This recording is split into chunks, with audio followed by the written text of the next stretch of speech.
Assalamualaikum dan salam sejahtera. Bertemu lagi dalam Sumber Seminggu edisi 10 September 2022. Bersama saya Diana Rahib. Kita mulakan berita utama minggu ini. Penduduk yang tinggal di kawasan zon kuning berisiko tinggi di sepanjang jajaran Sungai Kupang daerah Baling akan dipindahkan ke lokasi yang lebih selamat. Menteri Besar Kedah Datuk Seri Muhammad Sanusi Madno berkata, kerajaan negeri sudah mengenal pasti kawasan bagi pelaksanaan rancangan itu. Mengulas mengenai kejadian banjir yang berlaku di Kampung Iboi pada Selasa, Sanusi menegaskan beliau sudah mengarahkan pejabat daerah dan tanah Baling agar menyegerakan proses memindahkan pasir di latar celak Kampung Iboi. Tindakan itu, kata beliau, bagi mengelak timbunan pasir dikumpulkan sekitar Sungai Kupang dihanyutkan semula ke kawasan sungai selepas berlaku hujan lebat. Terdahulu, kejadian kepala air sekali lagi melanda Kampung Iboi sehingga air melimpah ke atas Jambatan Beli petang Selasa. Kejadian itu mengakibatkan Jambatan Beli tidak dapat dilalui dan penduduk di dua kampung berhampiran terputus hubungan. Dua pusat pemindahan sementara dibuka di Dewan Padang Empang dan Masjid Kampung Hangus yang melibatkan 30 keluarga dan 130 mangsa. Untuk rekod, banjir melanda buat kali kedua pada 4 Julai lalu yang menjejaskan 41 kawasan dan mengorbankan 3 sekeluarga termasuk seorang wanita hamil berusia 23 tahun.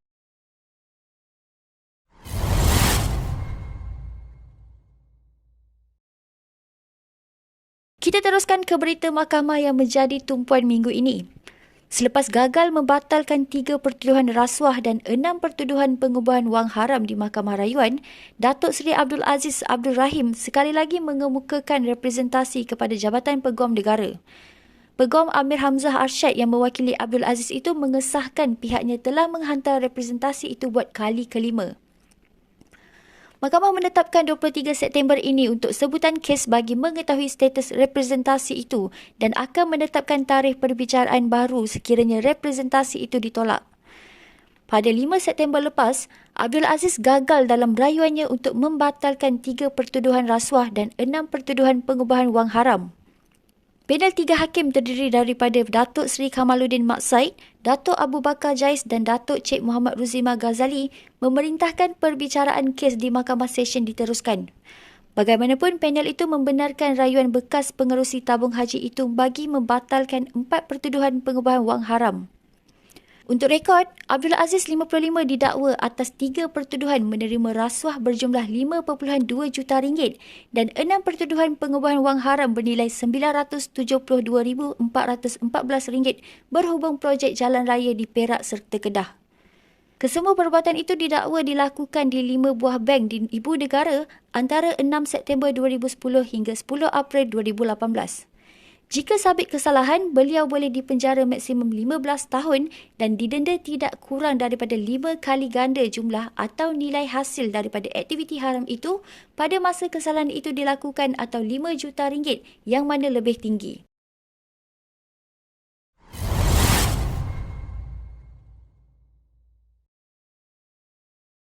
Masih lagi dengan berita mahkamah berprofil tinggi.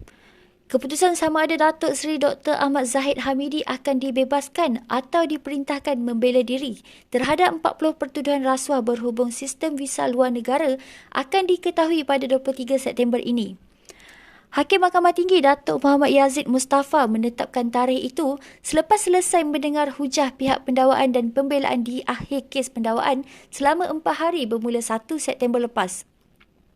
Pasukan pendakwaan diwakili Timbalan Pendakwa Raya Datuk Raja Rozela Raja Toran, Datuk Wan Syaharuddin Waladin, Abdul Malik Ayub, Zender Lim Wai Kion dan B. Tawani. Manakala Ahmad Zahid diwakili Peguam Datuk Hisham Teh Potri, Datuk Ahmad Zaidi Zainal dan Hamidi Muhammad Noh. Pada 11 Ogos, pihak pendakwaan menutup kesnya selepas memanggil 18 saksi termasuk bekas Ketua Setiausaha Kementerian Dalam Negeri Tan Sri Alwi Ibrahim serta 3 bekas pengarah Ultra Kirana Sendirian Berhad Harry Lee Wui Kyun, Wan Khairis Shahwan Abdul Ghani dan David Tan Sian San. Perbicaraan berlangsung selama 29 hari bermula pada 24 Mei 2021. Ahmad Zahid 69 menghadapi 33 pertuduhan menerima rasuah berjumlah 13.56 juta dolar Singapura daripada UKSB untuk dirinya sebagai Menteri Dalam Negeri bagi menyambung kontrak syarikat itu sebagai pengendali perkhidmatan pusat sehenti di China dan sistem visa luar negara serta untuk mengekalkan perjanjian kontrak untuk membekalkan sistem bersepadu VLN kepada syarikat yang sama oleh Kementerian Dalam Negeri.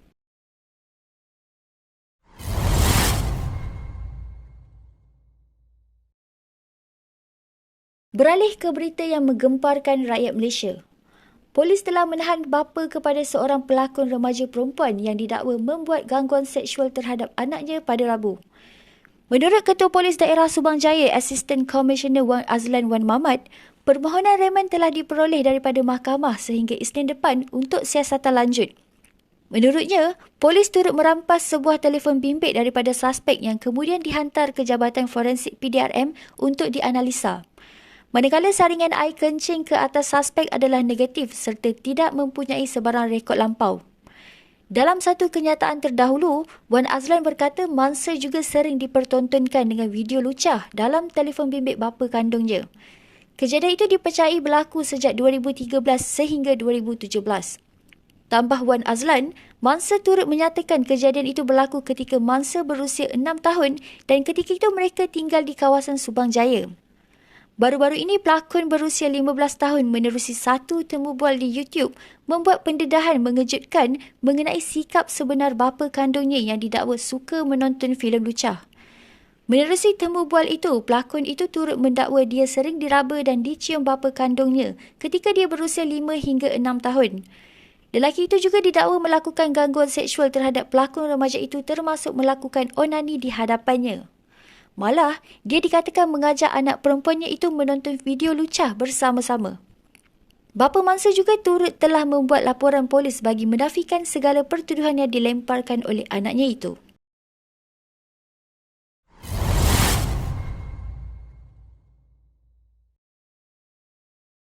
Berita seterusnya. Pemakaian pelitup muka di tempat tertutup tidak lagi diwajibkan berkuat kuasa serta-merta Umum Menteri Kesihatan Khairy Jamaluddin. Menurutnya, keputusan itu dibuat berdasarkan penilaian semasa Kementerian Kesihatan. Mengulas lanjut, katanya pemakaian pelitup muka dalam bangunan dan kawasan tertutup kini adalah atas pilihan sendiri.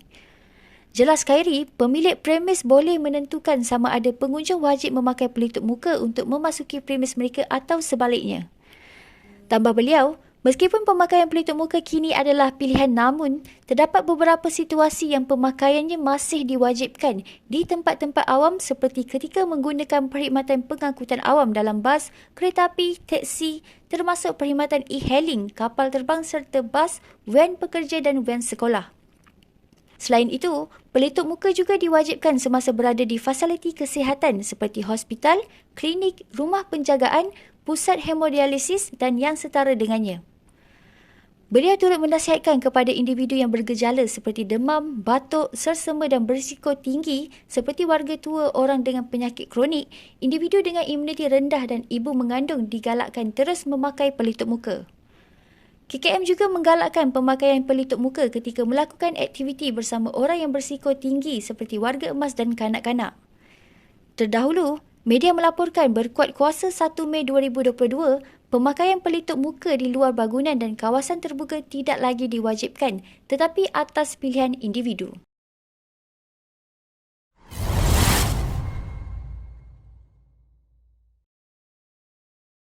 Dari nasional kita ke berita politik. Gerakan Tanah Air GTA berhasrat menggunakan lambang obor dalam pilihan raya umum ke-15 sekiranya permohonan pendaftaran gerakan itu diluluskan Jabatan Pendaftaran Pertubuhan ROS. Jawatankuasa Penaja GTA bertemu Ketua Pengarah ROS Muhammad Nawardi Saad bagi menyerahkan dokumen berkaitan serta berbincang berhubung pendaftaran itu. Presiden Pejuang yang juga Timbalan Pengerusi Penaja GTA Datuk Seri Mukris Mahathir berharap permohonan pendaftaran bagi membolehkan GTA menyertai PRU 15 nanti dapat pertimbangan sewajarnya daripada ROS. Mukris berkata GTA menawarkan kepada rakyat satu gabungan baharu yang setanding dengan gabungan sedia ada seperti Barisan Nasional, Perikatan Nasional dan Pakatan Harapan. Pada 4 Ogos lepas, Bekas Perdana Menteri Tun Dr. Mahathir Mohamad mengumumkan penubuhan GTA yang disertai 4 parti iaitu Pejuang, Parti Bumi Putera Perkasa Malaysia Putra, Barisan Jemaah Islamiah Se-Malaysia Berjasa dan Parti Perikatan India Muslim Nasional Iman.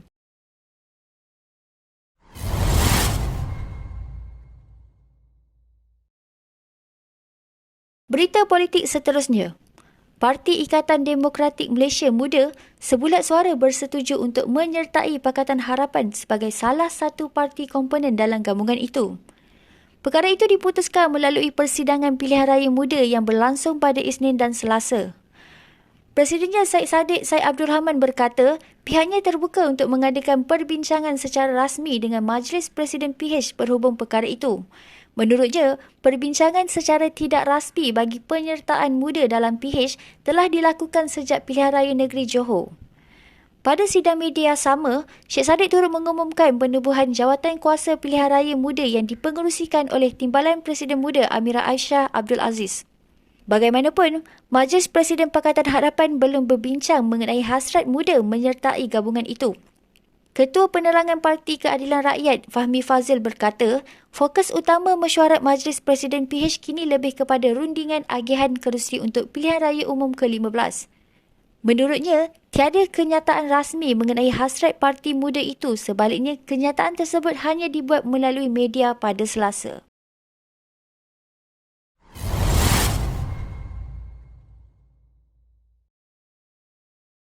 Perdana Menteri Datuk Seri Ismail Sabri Yaakob dan Pengerusi Perikatan Nasional Tan Sri Muhyiddin Yassin perlu mendesak Menteri di Jabatan Perdana Menteri Datuk Dr. Abdul Latif supaya mengisytiharkan harta secara terbuka bagi membersihkan namanya yang terkait dalam isu skandal kapal tempur pesisir LCS.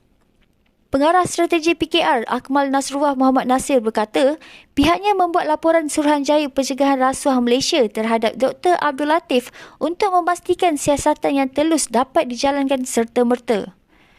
Beliau berharap isu ini tidak dijadikan isu politik tetapi mencari isu yang sebenar iaitu jejak wang konflik of interest, isu bagaimana fakta ini mungkin cuba diselindung atau diselewengkan dan juga mendesak aset harta itu perlu diisytiharkan secara terbuka. Beliau berkata dalam satu sidang media di hadapan Ibu Pejabat SPRM Putrajaya pada Selasa. Terdahulu, Pengarah Komunikasi Negeri Kedah Muhammad Aizuddin Arifin membuat laporan SPRM terhadap Dr. Abdul Latif berhubung dakwaan penglibatan dalam isu skandal LCS. Hal ini susulan pendedahan Timbalan Presiden PKR Rafizi Ramli bahawa terdapat individu bernama Zainab yang mempunyai kaitan dengan Abdul Latif.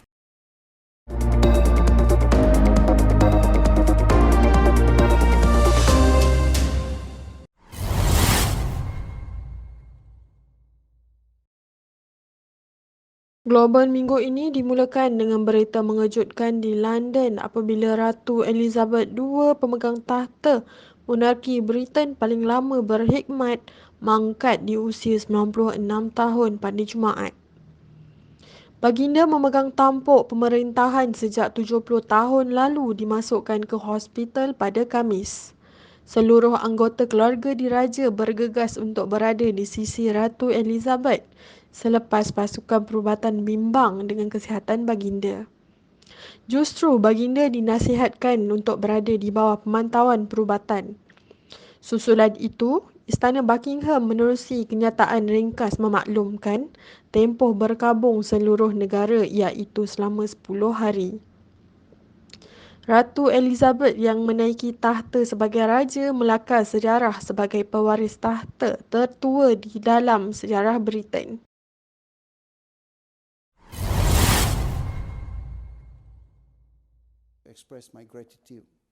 Di Australia, ahli parlimen kelahiran Malaysia Sam Lim menarik perhatian ramai apabila memberi ucapan pertamanya di parlimen negara itu menggunakan bahasa Melayu dan Mandarin.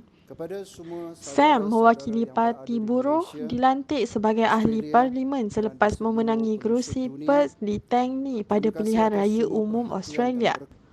Dalam ucapannya, Sam merakamkan ucapan terima kasih kepada rakyat Australia dan Malaysia yang menyokongnya sepanjang proses pilihan raya berlangsung.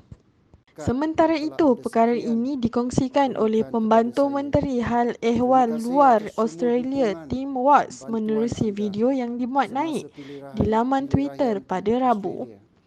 Pada pilihan raya umum Australia Mei lalu, kemenangan Parti Buruh mendapat perhatian apabila dua calonnya, Sam Lim dan Penny Wong, merupakan kelahiran Malaysia. Sam Lim berasal daripada kampung Parit Zin, Muar Johor dan berhijrah ke negara itu pada 2002, manakala Penny Wong yang dilantik sebagai Menteri Luar berpindah ke negara itu pada tahun 1976.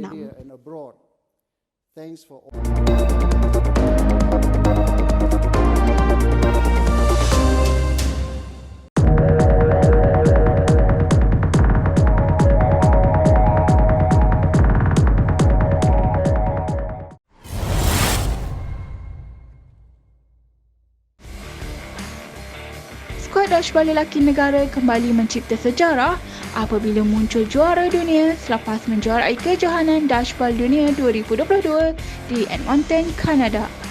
Skuad negara mengesahkan gelaran itu selepas menewaskan Australia 10-5 dalam perlawanan akhir yang berlangsung di Pusat Sukan Komuniti Saville. Presiden Persatuan Dashball Malaysia MAD, Datuk W. Radhakrishnan berkata, kejayaan itu merupakan hadiah bermakna buat Malaysia selepas menyambut Hari Kebangsaan 2022 pada 31 Ogos lalu. Radhakrishnan meluahkan rasa bangga dengan pencapaian skuad negara kerana bertemu dengan pasukan-pasukan handalan dunia. Ini adalah gelaran juara dunia ketiga buat skuad sejak mula memenanginya sewaktu edisi 2017. Sementara itu, pasukan dashball campuran negara turut cemerlang apabila meraih pingat perak selepas tewas kepada Kanada dengan keputusan 3-5. Lebih manis lagi, pemain negara Carlos Gunting turut dinobatkan sebagai pemain paling bernilai kejohanan. Walaupun MAD menyasarkan 2 pingat emas, namun tetap berbangga kerana berjaya membawa pulang 1 emas dan 1 perak di sini. Untuk rekod, Malaysia menyapu bersih 3 kejuaraan pada aksi final kejohanan Dashball Asia Pasifik 2017 Kuala Lumpur, APC 2017 KL di Axiata Arena, Bukit Jalil.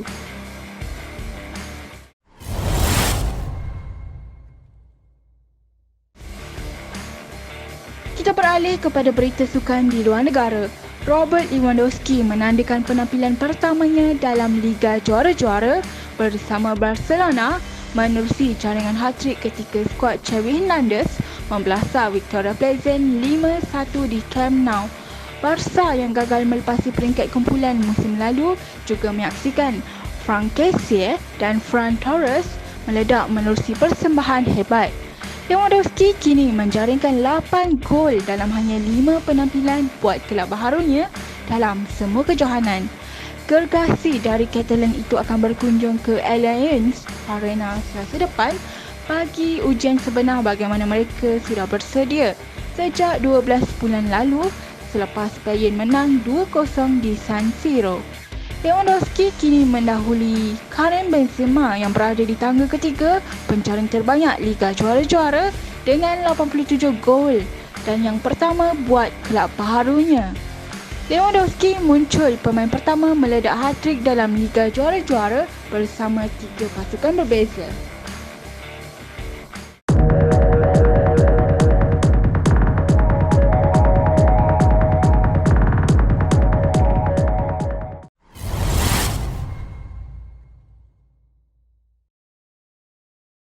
Akhir sekali kita ikuti berita hiburan. Bermula 18 September ini, program hiburan popular Gegar Vaganza musim ke-9 kembali bersiaran dengan menampilkan 12 penyanyi solo dan sebuah kumpulan bersaing merebut gelaran juara. Pasti persaingan sengit akan berlaku memandangkan senarai kali ini turut menampilkan penyanyi yang masih aktif dalam dunia seni. Berada dalam senarai 12 penyanyi solo yang menjadi pilihan ke GV9 ialah Sheila Amzah, Jacqueline Victor, Tomok, Dina Nazir dan Bob Yusof.